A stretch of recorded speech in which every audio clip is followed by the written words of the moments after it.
धुंध और स्मोक के खिलाफ शहरी एहतियाती तदाबीर के साथ वॉक में मसरूफ हैं। मजीद जान लेते हैं ब्यूरो चीफ मुल्तान जुनेद मलिक से, जो इस वक्त सर्किट हाउस में मौजूद है। तो बताइए कि जुनेद, शहरी किस तरीके से अपनी जिंदगी को मजीद सेहतमंद बनाने के लिए वॉक कर रहे हैं?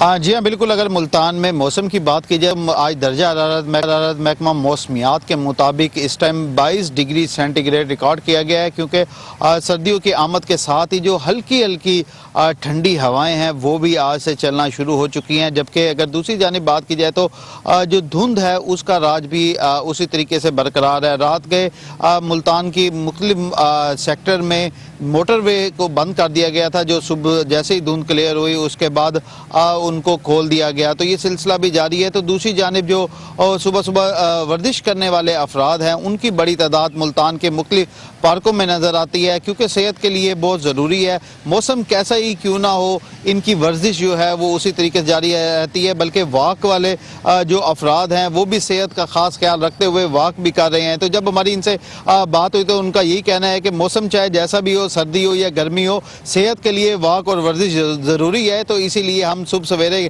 घरों से निकलते हैं और यहाँ पर वर्जिश का भी एहतमाम खुसूसी तौर पर किया जाता है। जबकि दूसरी जानिब अगर बात की जाए तो स्मोक की वजह से भी डॉक्टरों की जानिब से एहतियाती तदाबीर करने के लिए अहकामात जारी किए गए हैं कि स्मोक के दौरान जो बुजुर्ग अफराद हैं, जो शहरी हैं, जिनको सांस का मसला है, वो एहतियात से अपना सफ़र करें, बल्कि घरों में महफूज रहें तो ज़्यादा बेहतर है। तो अब इस तरीके से जो दर्जा हरारत है वो सर्दियों की आमद के साथ ही कम होना शुरू हो गया और आज का दर्जा मलिक अपडेट करने के लिए मौसम के हवाले से।